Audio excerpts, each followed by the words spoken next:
meditaremos uma breve reflexão bem rápida, muito abençoada pelo Senhor nosso Deus. Que Deus possa alcançar a sua vida e falar maravilhosamente ao teu coração de uma maneira toda especial. Eu tenho a plena certeza e convicção de que poderoso é o nosso Deus para continuar falando grandemente no meio do seu povo, e especialmente a você que está me ouvindo. Deus, ele tem uma palavra ao teu coração, uma palavra de vitória, uma palavra de consolo, uma palavra de restauração, uma palavra que fluirá um grande e glorioso milagre na sua vida, na sua casa, na sua família, nos seus negócios, na sua saúde. Tenha plena certeza disso. Sendo assim, vamos ler alguns versículos da palavra de Deus, registrado no livro de 2 Crônicas, capítulo 20, e o versículo 1 em diante. O próprio tema deste texto e contexto bíblico já é muito maravilhoso. Deus concede a Josafá vitória sobre os seus inimigos.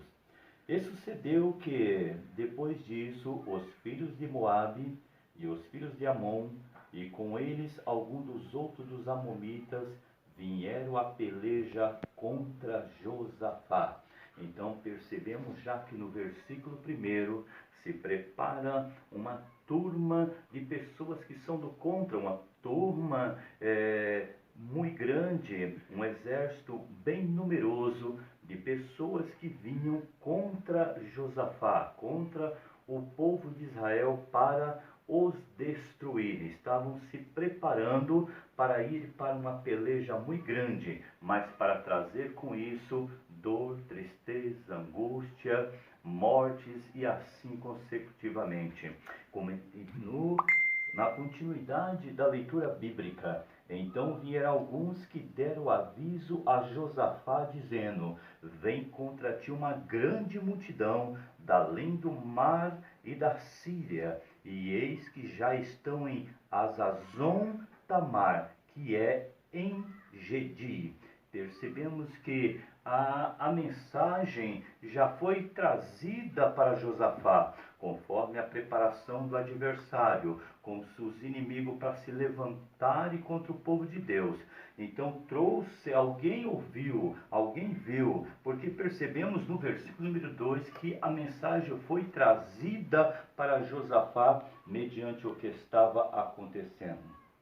E nós vemos no versículo 3, então Josafá temeu e pôs-se a buscar o Senhor, e apregoou jejum em todo o Judá. E Judá se ajuntou para pedir socorro ao Senhor. Também de todas as cidades de Judá vieram para buscarem o Senhor. E pôs-se Josafá em pé na congregação de Judá e de Jerusalém, na casa do Senhor, diante do pátio novo, e disse: Ah, Senhor, Deus de nossos pais, porventura não és tu Deus nos céus, pois tu és dominador sobre todos os reinos das gentes, e na tua mão há força e poder, e não há quem te possa resistir. Porventura, ó Deus nosso, não lançaste tu fora os moradores desta terra e diante do teu povo de Israel, e não deste a semente de Abraão,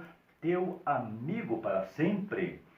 E habitaram nela e edificaram nela um santuário ao teu nome, dizendo: se algum mal nos sobrevier, espada, juízo, peste ou fome, nós nos apresentaremos diante desta casa e diante de ti, pois teu nome está nesta casa, e clamaremos a ti na nossa angústia, e tu nos ouvirás e livrarás. Agora, pois, eis que os filhos de Amon e de Moabe e os das montanhas de Seir, pelos quais não permitistes que passasse Israel quando vinham da terra do Egito, mas eles se desviaram e não o destruíram. E eis que nos dão o pago, vindo para lançar-nos fora da herança que nos fizeste herdar.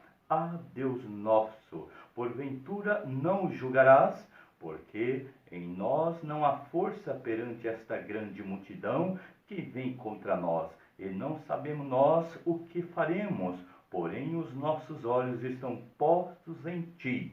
E todo Judá estava em pé perante o Senhor, como também as suas crianças, as suas mulheres e os seus filhos. Vamos ler apenas até aqui, não havendo a necessidade de ler todos os versículos, isso é uma leitura muito extensa, mas nós queremos refletir em três situações, três posições que o servo de Deus deva tomar perante Deus. E essas três posições se destacam, eu vejo aqui, a primeira como o jejum, a terceira, a segunda, a oração, e a terceira, o louvor. Eu vou repetir, três situações ou três posições que nós devemos tomar diante do nosso Deus. Devemos nos colocar na posição em jejum, em oração, em louvor. É muito importante a essas três situações, posições ou características que devemos ter, o crente deva ter na sua vida. Porque quando nós temos a essas três situações, pode ter a plena certeza de que não vai suster, não vai ficar de pé, nenhuma barreira perante você, de maneira nenhuma, vai todas cair por terra, porque você tem três situações, três posições que está no teu coração. O Espírito Santo já falou com você, já colocou dentro de si, você mesmo pode dizer, verdadeiramente, eu vou ter vitória, mas para ter vitória, eu vou entrar num jejum, um jejum específico, um jejum que, lógico, tem que ter um desígnio, uma direção correta, e tem que ter um endereço correto, preciso. Não se jejua de qualquer maneira, não, mas o jejum tem propósito, todo jejum tem propósito, e nós vemos nesse texto e contexto bíblico, que há este jejum a qual Josafá, ele assim deu para quando nós vemos aqui, no versículo número 3, no versículo 3 nós vemos aqui Josafá dizendo, então Josafá temeu e pôs-se a buscar o Senhor e apregoou jejum em todo o Judá. Quando ele fala em todo o Judá, ele está falando para todas as famílias. A situação é agravante, a situação parece muito difícil, pois vem um grande exército, numeroso, muito grande, para destruir o povo de Judá. Judá significa louvor, e aqui o diabo tem se levantado, e eu posso até conjecturar o adversário dizendo, nós iremos lá, iremos destruir a todos, crianças, jovens, adolescentes, senhor, senhoras, anciãos, nós vamos destruir todos, porque o nosso poder bélico é poderoso. Mas o que eles não sabiam e não sabem, que maior é o que estavam com o povo de Judá, o povo de Israel, o nosso glorioso Deus, todo glorioso, todo poderoso, o Senhor dos exércitos, que jamais perdeu e jamais perderá uma batalha. Há momentos em nossas vidas que nós devemos tomar uma posição, que nós devemos realmente ser mais crente e dizer, olha, a dificuldade está difícil, os problemas estão vindo, eu vejo o adversário se levantando,